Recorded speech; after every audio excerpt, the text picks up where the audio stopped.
Assalamualaikum warahmatullahi wabarakatuh.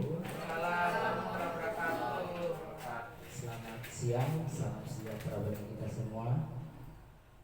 Hari ini saya berkesempatan untuk presentasikan daripada tugas budaya positif saya. Sebelum kita memulai acara ini, baiknya kita berdoa dulu agar acara kita ini dapat berjalan dengan baik dan lancar. Baik, doakan saya pimpin sendiri. Marilah sama-sama kita sejenak menundukkan kepala dan doa menurut agama dan kepercayaan masing-masing. Doa dimulai.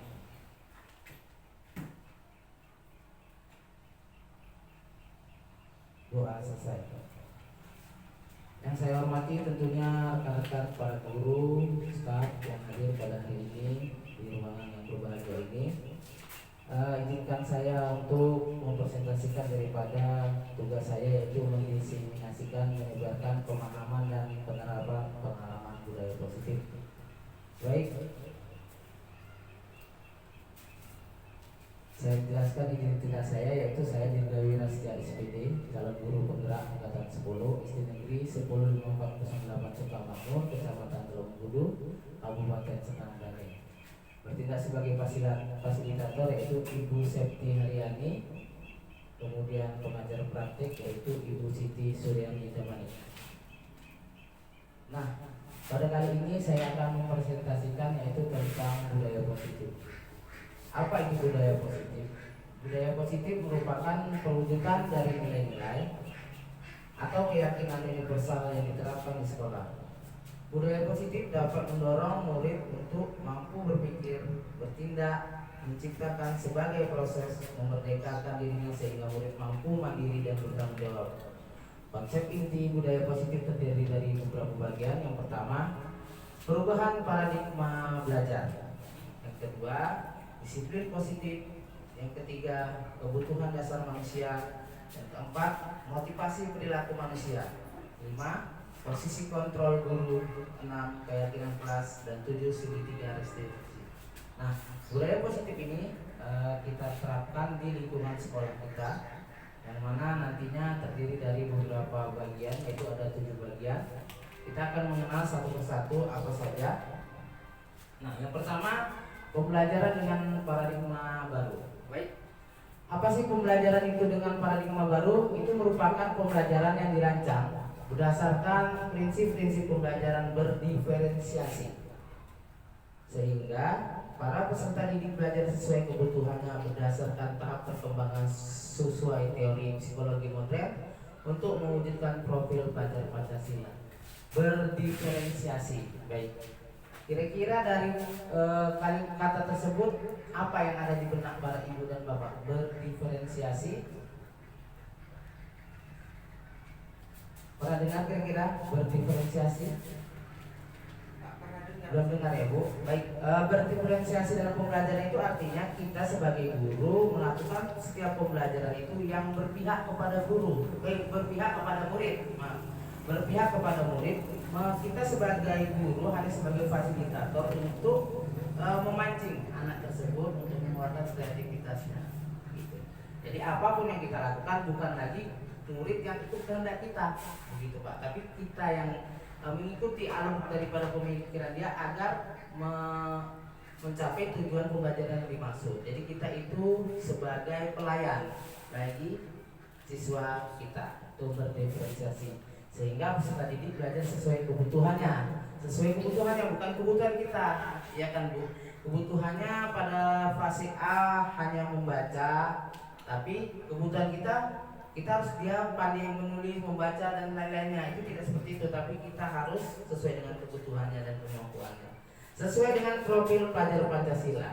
Ya, profil Pancasila itu ada berdasarkan berkebinekaan global, bergotong royong, terus ada lagi mandiri, kan ada lagunya. Cuman ada yang bisa nyanyi, Mel bisa nyanyi Mel? Iya, coba dulu nyanyi Bu lagunya. Jadi lagunya sesuai dengan profil Pancasila. Silakan. Belajar Pancasila, beriman dan bertakwa pada Tuhan yang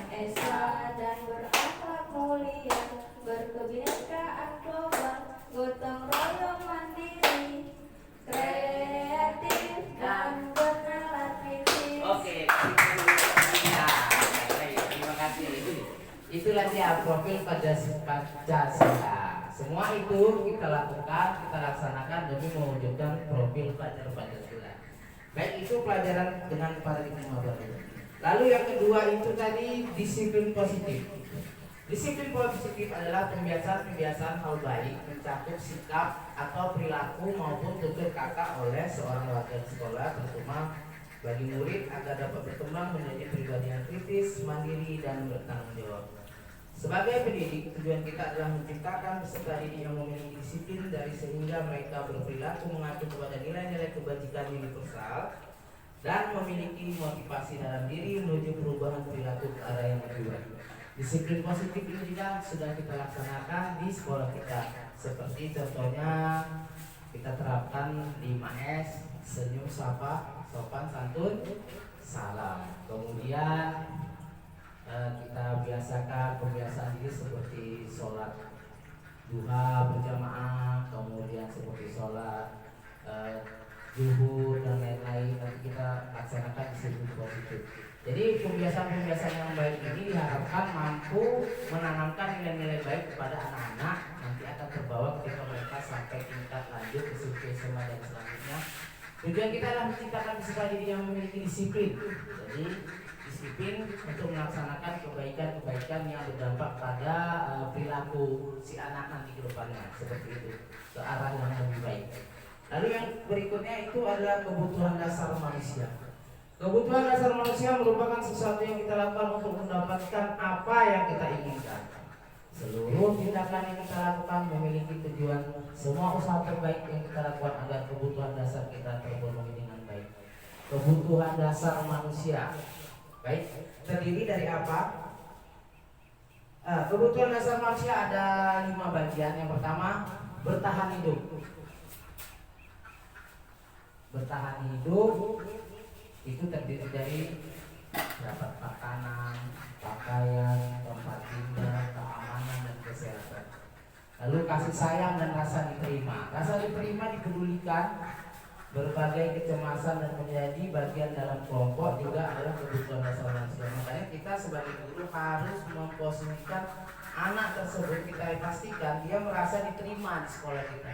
Dia merasa diterima, dipedulikan, diikutkan dalam setiap kegiatan-kegiatan kerjasama bagian dari kelompok. Sebagai anak, mereka jangan sampai merasa dikucilkan seperti itu, Pak ya. Jadi tugas kita adalah memberikan kasih sayang dan rasa diterima. Kemudian penguasaan, harga diri, keinginan untuk dianggap memimpin, berprestasi, diakui dan didengar. Anak-anak juga berharap bahwasanya kita itu bisa memberikan kayak seperti penghargaan terhadap mereka apabila mereka melakukan prestasi, kita beri penghargaan, reward. Kemudian kalau memang dia perlu dihukum juga kita berikan hukum yang tidak menyinggung ataupun menyakiti perasaan. Lalu ada kebebasan, mandiri, memilih pilihan, mencoba hal yang baru dan mampu mengendalikan arah diri. Lalu kesenangan, bisa bermain, humor, antusias, dan tertawa. Jadi ini adalah kebutuhan dasar manusia sebenarnya yang harus bisa kita tampilkan dalam disiplin positif yang ada di sekolah kita. Bertahan hidup, kasih sayang dan rasa diterima, lalu penguasaan, kebebasan, dan kesenangan. Nah, ini tadi kebutuhan dasar manusia.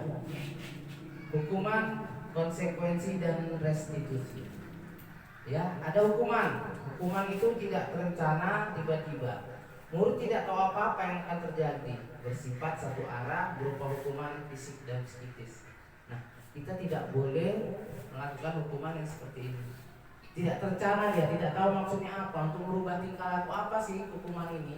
Kemudian murid tidak tahu apa yang akan terjadi, bersifat satu arah. Kita tidak menanyakan penyebabnya apa, latar belakangnya apa dia seperti itu. Kita hanya tahu memarah dan menyudutkan dia. Lalu berupa hukuman fisik. Fisik juga tidak boleh, apalagi psikis ya Bu. Fisik secara kontak person, kemudian psikis jiwanya itu sangat kita hindari. Kalau konsekuensi, terencana, disepakati sesuai peraturan. Murid tetap dibuat tidak nyaman, sikap guru selalu menonton. Konsekuensi juga tidak diperbolehkan, walaupun sudah terencana dan disepakati sesuai peraturan yang ada. Jadi murid tetap dibuat tidak nyaman, tidak dia termasa tertekan. Makanya tidak boleh guru selalu memonitor murid. Restitusi sebenarnya yang dianjurkan itu restitusi. Jadi kita sebagai guru itu dilarang dan dijauhkan dari hukuman, kemudian menjalankan restitusi, tapi yang dianjurkan adalah restitusi. Apa restitusi? Restitusi adalah proses menciptakan kondisi bagi murid untuk memperbaiki kesalahannya. Jadi ketika murid melakukan kesalahan, kita berperan sebagai yang memperbaiki kesalahan tersebut. Lalu prosesnya itu kolaboratif yang mengajarkan murid untuk mencari solusi sendiri. Kita tanyakan halnya, latar belakangnya dan lain-lain. Kita konsultasi kolaboratif untuk mencari solusi daripada permasalahan yang terjadi. Nah, yang kelima ada posisi kontrol guru. Kita, saya, ibu, bapak, dan mungkin guru-guru yang lain berada di 5 posisi kontrol ini. Ada yang sebagai penghukum, ada yang sebagai pembuat merasa bersalah, ada yang sebagai teman, ada yang sebagai pemantau, dan ada sebagai manajer. Kita lihat diri kita masing-masing, kita tanya kita, aku di mana, saya ada di mana. Lihat contohnya kita dalam. Ada kasus Andi terlambat hadir ke sekolah. Apabila kita sebagai penghukum, nada suara tinggi, bahasa tubuh, mata melotot dan jari menunjuk dan menghati. Bahasanya seperti itu. Terlambat lagi, pasti terlambat lagi. Selalu datang terlambat. Kapan bisa datang tepat waktu? Tanyakan kepada diri kita, bagaimana perasaan murid bila guru berbicara seperti itu? Tanyakan, kira-kira kalau aku bicara seperti itu, murid gimana ya perasaannya? Ayo, gimana? Gimana Bu Bella?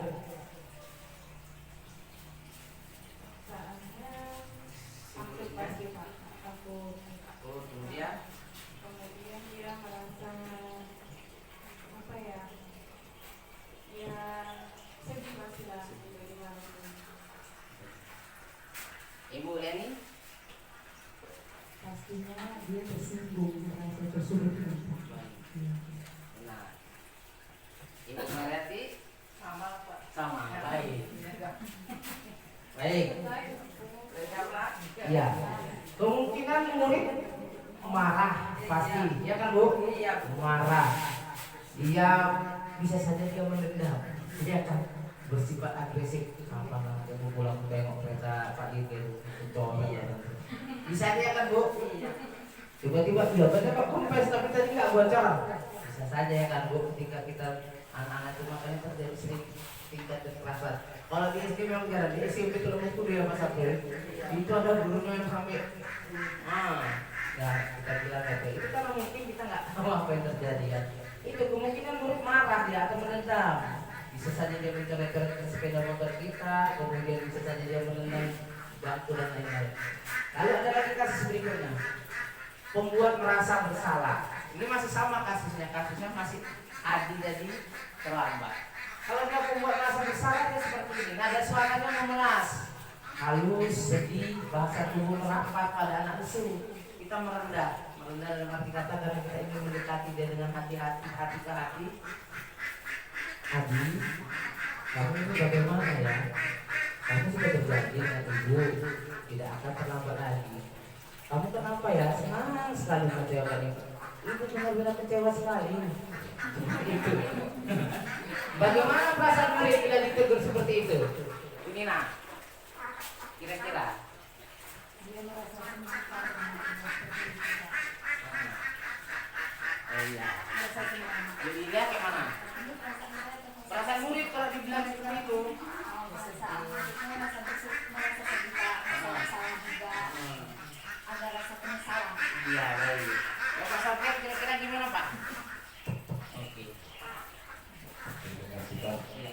Kalau menurut saya Pak, di satu sisi dia akan merasa senang karena apa? Yang dihargai dari pendekatan positif. Iya. Tapi gini Pak,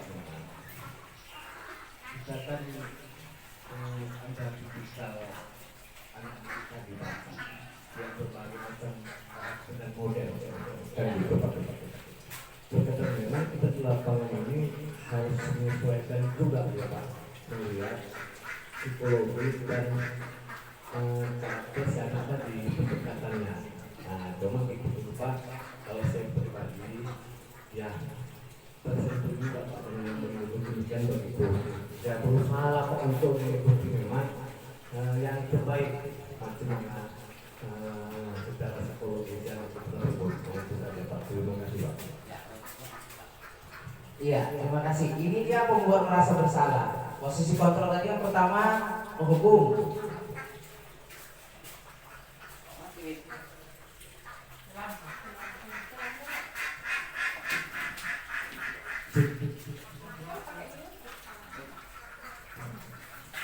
Baik, tadi posisi kontrol guru ada 5. Yang pertama menghukum, yang kedua tadi pembuat merasa bersalah. Baik, masih tampil. Lalu yang berikutnya adalah pemantau. Masih sama kasusnya tentang si Adi. Tapi kalau pemantau ini nada suaranya datar, bahasa tubuhnya formal. Adi, tahukah kamu jam berapa kita mulai? Tahu Pak. Kamu terlambat 15 menit. Apa kamu sudah mengerti konsekuensinya yang harus dilakukan bila terlambat? Ya, masih.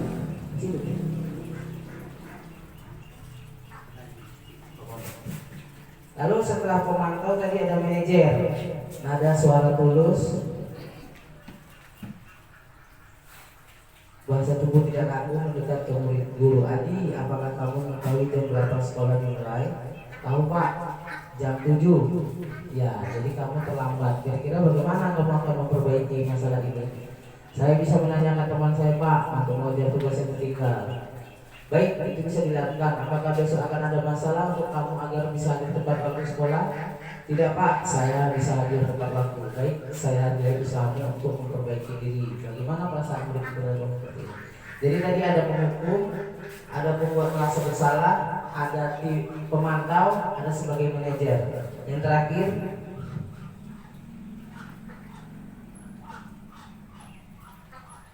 sebagai teman belum tadi ya, karena mati lampu terganggu. Sebagai teman ini ya. Adi, ayolah, bagaimana sih kamu? Kemarin kamu janji ke Bapak, bukan terlambat lagi, sambil tertawa dengan. Ya, sudah tidak apa-apa. Dulu sana, nanti Pak Guru bantu kamu sambil senyum-senyum. Bagaimana perasaan murid dengan sikap guru seperti ini? Murid akan merasa senang dan akrab dengan guru. Itu termasuk dampak positif. Hanya saja pasti sisi negatifnya ada ya Pak.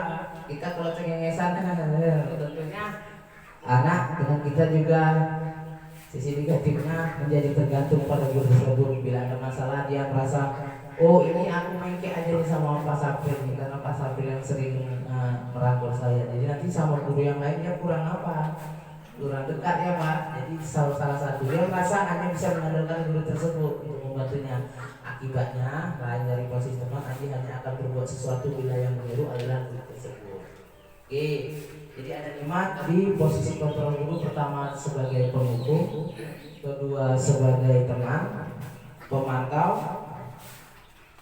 terus manajer. Terakhir 5 ya. Ini contoh lagi. Kasus murid tidak mengerjakan tugas. Tuh, kalau penghukum dia berdiri dengan sebelah kaki dan sebagainya. Penghukum. Kalau pembuat merasa bersalah, sekian kali ibu sudah ingatkan. Kamu senang ya Anda tidak terus-terusan bertindak seperti ini. Itu kira-kira pembuat merasa bersalah. Lalu kalau sebagai teman, ayo dong, kerjakan tugasnya. Nanti kalau sudah selesai kita main game. Kalau pemantau, kamu sudah melakukan kesalahan dan sudah mengetahui konsekuensinya. Sekarang selesaikan dan segera kumpulkan. Kalau manajer, apakah kamu tahu kesalahanmu, keyakinan sekolah apa yang kamu langgar, dan apa yang akan kamu lakukan untuk menyelesaikan? Sama seperti tadi kasus. Nah, sekarang ada games. Kira-kira Pak, kalau Bapak dan Ibu mengucapkan ini, saya kecewa sekali dengan kamu. Posisi kontrolnya sebagai apa? Apakah sebagai penghukum, sebagai teman, sebagai manajer, pemantau, atau sebagai pembuat merasa bersalah? Sebagai apa Bu? Jawab pilihan tinggal 5. As di audiens atau as friend, tanya sebelah kanan kiri. Kira-kira kalau saya ucapkan, saya kecewa sekali dengan kamu. Sebagai kita tengok jawabannya. Survei membuktikan. Iya, membuat merasa bersalah. Baik, lagi. Kali ini kamu tidak pernah benar melakukannya. Sekarang keliling melakukan 3 kali. Siap Pak? Gugung, kita lihat. Iya, benar. Oke. Ini lagi. Baca Bella. Kira-kira bagaimana kamu akan memperbaiki masalah ini? Iya. Manajer. Sebagai manajer. Kita lihat. Oh iya, benar sekali. Baik, berarti kita agak paham ya posisi kontrol. Kita tambah lagi 1 lagi. Baca Bu. Gimana yang bilangnya? Ayolah lakukan demi Bapak, Ibu. Kira-kira posisi kontrolnya sebagai apa kita? Sebagai apa? Iya. Kita lihat. Oh benar sekali teman. Baik. Berarti dah hakam ini kayaknya. 1 lagi. Kamu terlambat 15 menit. Apakah kamu sudah mengerti konsekuensi yang dilakukan dan terlambat? Ya. Sebagai apa ini dia? Sebagai yang belum ada tadi. Pemantau. Benar. Sebagai pemantau. Baik. Itu tadi adalah posisi-posisi kontrol yang harus kita jalankan sebagai guru untuk siswa-siswi kita. Ada 5 ya, ada penghukum, ada pembuat merasa bersalah, kemudian ada teman, ada pemantau dan manajer. Kira-kira Pak, menurut Bapak dan Ibu, yang idealnya kita berada di posisi yang mana? Menurut Ki Hajar Dewantara, apakah sebagai penghukum, apa pembuat merasa bersalah, apa teman, apa sebagai manajer atau sebagai pemantau? Ayo salah satu Pak, turun ke buku, nggak apa-apa Pak, sampaikan saja. Lupa ya. Iya Pak, siapa? Jadi kalau menurut saya Pak, sesuai dengan pendekatannya, kontrol itu saya lebih ke teman ya Pak. Oke, baik. Ibu Nina. Saya Pak, isi kontrolnya bisa dilihat dari teman, bisa dilihat dari penghukum Pak. Oh iya, baik. Baik. Iya, benar-benar. Lanjut. Kalau saya Pak, pemantau dan manajer. Iya, silakan lanjut Bu Widya. Kalau saya kadang-kadang suka ngumpul sih Pak. Iya, terus sama kayak diajak kayak teman aja sih Iya, Pak. teman bagus. Bu Mareti. Seperti itu juga Pak, kadang kayak hukum, saya bisa jadi teman, Nah, namanya kelas 2. iya, baik. Saya lebih sering itu menggunakan manajer sama itu Pak. Pemantau. Enggak, pemantau enggak apa? Pembuat. Ya pemantau ya sama teman lah ya. Iya, namanya teman. Kalau saya Pak, ini yang berdasarkan menurut Kita sering kita jalankan sehari-hari kita sama anak. Ya nggak apa-apa. pemantau, kemudian pembuat rasa bersalah. Iya, pembuat merasa. Ada yang pemantau dan pembuat bersalah, merasa bersalah. Benar. Terkait dengan itu kan tinggal lagi kita tengok ya Pak karakternya ya kan Pak. Tidak kita samaratakan. Kita punya siswa 25 karakternya berbeda. Ya kan Bu? Nggak kita samakan sebagai teman semua hancur. Mata kita semua kan gitu, ada pilih-pilihnya. Baik, lalu yang selanjutnya itu adalah keyakinan kelas. Dari tadi posisi kontrol sudah kita sampaikan, keyakinan kelas. Keyakinan kelas, apa sih bedanya keyakinan kelas dengan peraturan kelas?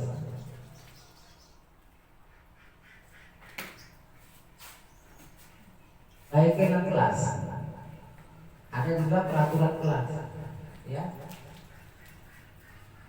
Peraturan kelas biasanya itu adalah hal-hal yang dibuat berdasarkan si guru membuat peraturan untuk dilaksanakan muridnya, ya kan Bu? Lalu kalau keyakinan kelas biasanya adalah merupakan kesepakatan kelas. Keseluruhan anak-anak itu berkontribusi, dia mau apa sih di kelas kita ini. Contohnya harus positif ya, membuang sampah pada tempatnya seperti itu. Itu mereka mau sendiri. Mengacungkan tangan atau unjuk jari ketika bertanya seperti itu. Tapi kalau peraturan dilarang ribut, contohnya ya kan, dilarang membuang sampah sembarangan. Jadi kalau keyakinan kelas itu nggak ada kalimat-kalimat negatif seperti itu, nggak boleh dilarang. Tapi bahasanya lebih santun, contohnya buanglah sampah pada tempatnya, ya kan. Tertiblah pada saat pembelajaran seperti itu keyakinan kelas.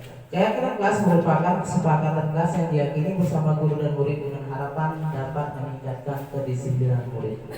Keyakinan kelas berupa pernyataan universal, dibuat dalam bentuk positif dan tidak bersifat abstrak Keyakinan kelas hendaknya tidak terlalu banyak sehingga mudah diingat dan dipahami. Semua warga kelas untuk berkontribusi dalam pembuatan keyakinan kelas lewat kegiatan mengutarakan pendapat. Itu keyakinan kelas. Seperti tadi saya bilang bahwasanya keyakinan kelas itu dibuat dengan kalimat yang positif, betul. Tidak boleh jangan dilarang nggak boleh. Seperti itu. Rubahlah kata-kata itu menjadi keyakinan kelas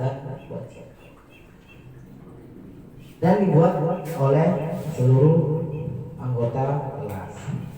Nah, ini yang ketujuh, yang terakhir daripada penerang jumlah tadi adalah segitiga restitusi. Segitiga restitusi adalah suatu proses dialog yang dijalankan guru atau orang tua agar dapat menghasilkan murid yang mandiri bertanggung jawab. Segitiga restitusi membantu murid memiliki tujuan disiplin positif dan memperbaiki dirinya setelah berbuat salah. Restitusi bukan untuk menebus kesalahan, namun untuk belajar dari kesalahan. Segitiga restitusi itu tadi, kita jangan menjadi hukuman, tidak konsekuensi, tapi restitusi. Ini yang disarankan. Ketika anak melakukan kesalahan, kita ajak dialog, kita tanyakan apa sih sebenarnya latar belakang. Ada tahapan restitusi yang harus kita pelajari. Pertamanya, menstabilkan identitas. Berbuat salah itu manusiawi, tidak ada manusia yang sempurna. Bapak Ibu juga pernah melakukan kesalahan seperti itu. Bapak Ibu tidak tertarik mencari siapa yang salah, tapi Bapak Ibu ingin mencari solusi dari permasalahan ini. Kamu berhak merasa begitu. Itu menstabilkan identitas. Lalu ada validasi tindakan. Kamu pasti punya alasan. Jadi ketika anak tersebut melakukan kesalahan, pasti dia punya hal-hal yang kuat untuk dia melaksanakan. Kenapa sih saya terlambat? Kenapa sih saya bangunnya kesiangan seperti itu? Jadi kita harus memvalidasi. Kamu pasti punya alasan mengapa melakukan hal itu, padahal kamu bisa melakukan yang lebih buruk dari ini ya. Kamu patut bangga pada dirimu. Kita tidak boleh menyalahkan anak tersebut. Dan yang terakhir adalah menanyakan keyakinan. Apa keyakinan kelas kita? Nilai-nilai apa yang kita telah sepakati? Seperti apa gambaran kelas yang ideal menurut kamu? Kamu mau jadi orang seperti apa? Jadi setelah kita menstabilkan identitas, memvalidasi tindakan, kemudian kita tanyakan keyakinan apa yang dilanggar. Datang terlambat termasuk keyakinan kelas apa yang dilanggar. Seperti itu ya Bapak Ibu.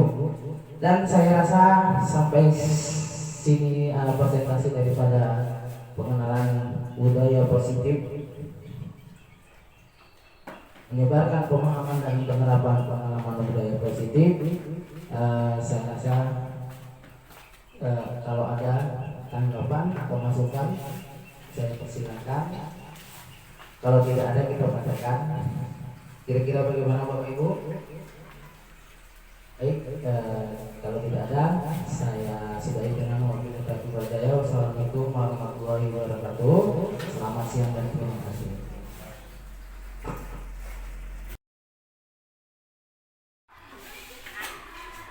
Baik, anak-anak Bapak, hari ini kita akan membuat secara bersama-sama yaitu keyakinan kelas. Pernah dengar keyakinan kelas?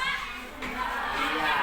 Pada periode kemarin sebelumnya tentunya kita sudah sama-sama membuat peraturan kelas, kesepakatan kelas. Nah, hari ini kita tingkatkan sedikit menjadi keyakinan kelas.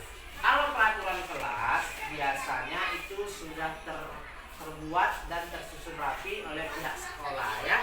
Nah, kalau keyakinan kelas ini adalah hal-hal atau nilai-nilai baik yang akan kita sepakati secara bersama-sama.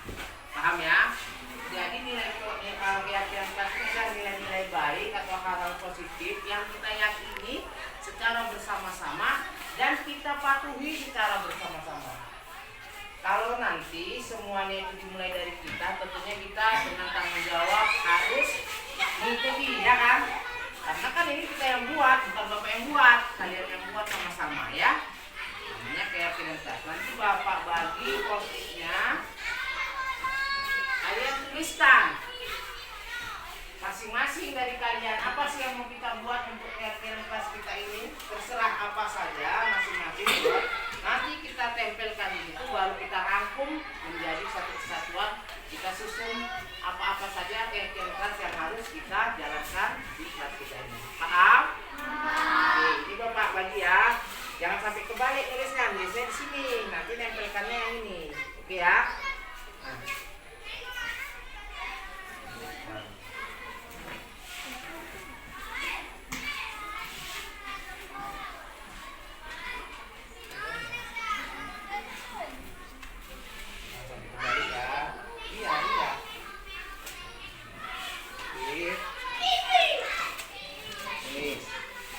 Terserah apa saja mau yang akan kita jadikan untuk keyakinan kelas di kelas kita ya.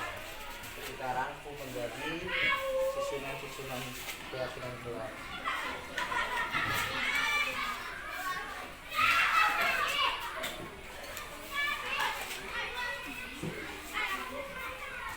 Ini satu, boleh dua, terserah ya. Minimal satu lah, satu orang.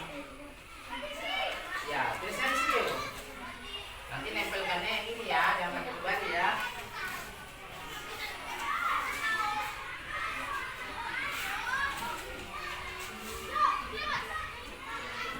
Dan silakan yang sudah pegang, silakan tulis apa sih pendapat kalian tentang keyakinan kelas yang kita yakini di kelas kita. Tuliskan ya.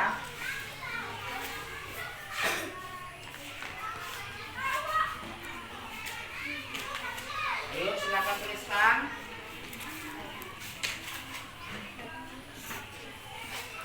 Dan silakan.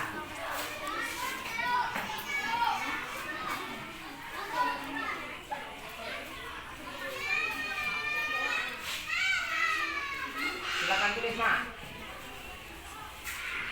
Terserah apa saja boleh yang kalian rasa perlu kita laksanakan dalam keyakinan kelas ini kita buat. Jadi setelah itu kita kumpulkan di sini, baru kita rangkum, ya.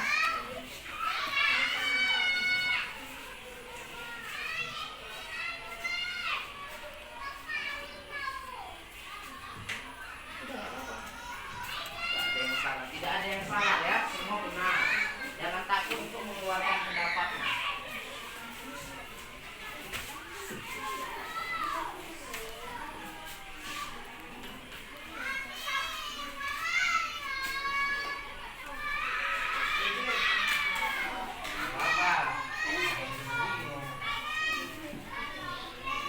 Nah, yang sudah selesai tempelkan kemari. Nah, satu tempel. Ya, ya, kembali yang dia, yang silakan dulu. Ya, silakan dulu.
fisik.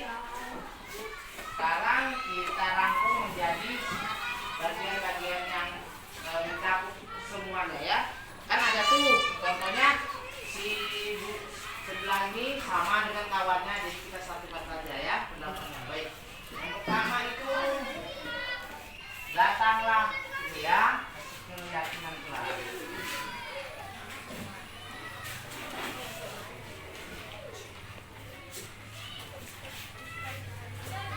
Oke, yang pertama di sini datang tepat waktu ya, datang tepat waktu.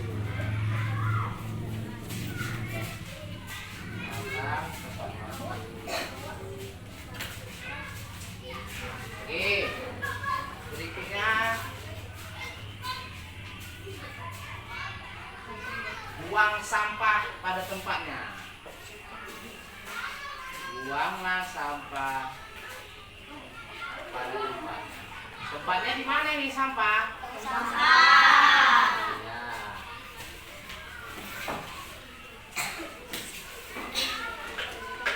Oke, lalu dia.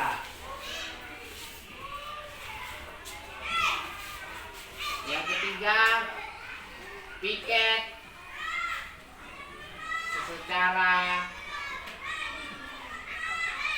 teratur. Oke, keempat, ini sama kebersihan,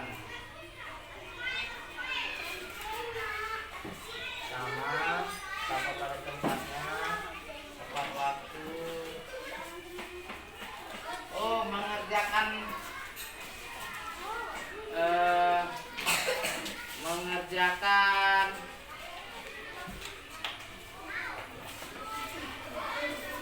PR di rumah, ya kan? Jadi nggak boleh mengerjakan PR di rumah. Oke. Yang kelima, apalagi nih yang sama ini. Apa ini? Tidak boleh cakap jorok. Apa yang kita buat? Tidak. Menjaga perkataan, menjaga perkataan yang baik. Kalau menjaga, apa kita buat? Menjaga ucapan, ya kan? Menjaga ucapan dengan baik. Ya, jadi ucapan kita tidak boleh sembarangan, ya. Oke, yang keenam, apa lagi? Kita lihat sampah, ketertiban, tertib.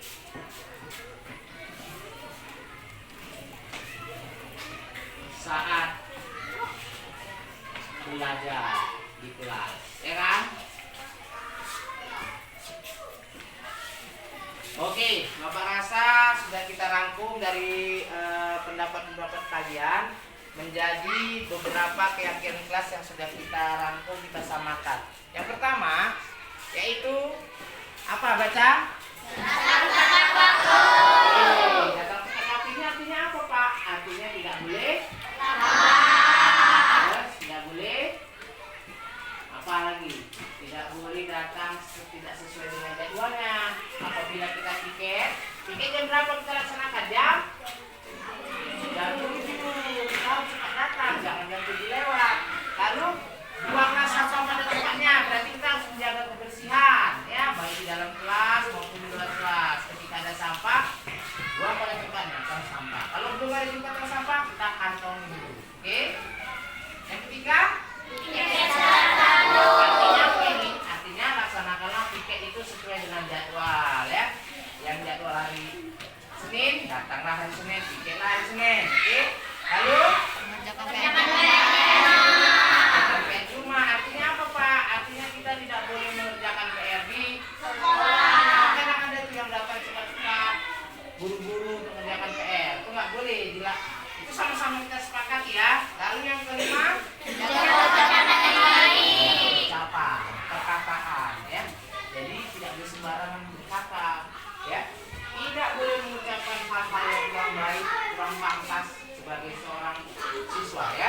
Dan yang terakhir. Oke, berarti sudah sepakat kita semua. Inilah keyakinan kelas 5 kita ya. Akan kita jalankan karena ini adalah berasal dari siapa? Dari dari anak-anak bapak semua sekalian. Kalian yang buat, kalian yang mematuhi, kalian bertanggung jawab atas keyakinan. Bukan bapak yang buat ya. Baik, sekian itulah kegiatan kita untuk membuat keyakinan kelas. Bapak harap semua bertanggung jawab untuk melaksanakan daripada keyakinan kelas yang sudah kita buat ya. Oke.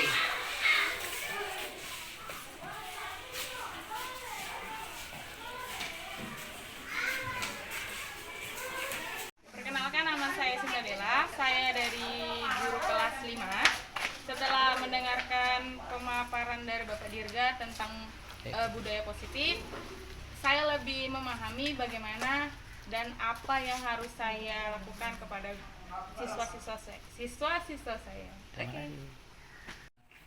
Saya ucapkan sama kepala sekolah setelah mendengarkan penjelasan dan yang kami pahami bahwasannya memang cara yang kita lakukan untuk perbaikan ke depan adalah hal yang sangat positif dan bisa membangun secara terus untuk menuju kepada profil belajar Pancasila. Di sisi lain pun akan menanamkan kemandirian karakter yang baik oleh peserta didik yang dapat juga menunjang ruang gaul, ruang sosial mereka ke depannya, baik lingkungan sekolah, masyarakat, dan negara. Ya, terima kasih Pak. Perkenalkan, nama saya Yulia Febriana Manurung, saya guru kelas 3 dari SD Sukamakmur. Setelah saya mendengar dari paparan Bapak Dirga mengenai budaya positif, saya jadi lebih memahami bagaimana saya melakukan untuk siswa atau saya bisa menjadi teman, bisa menjadi manajer atau hal lainnya. Pokoknya saya sudah lebih mengerti.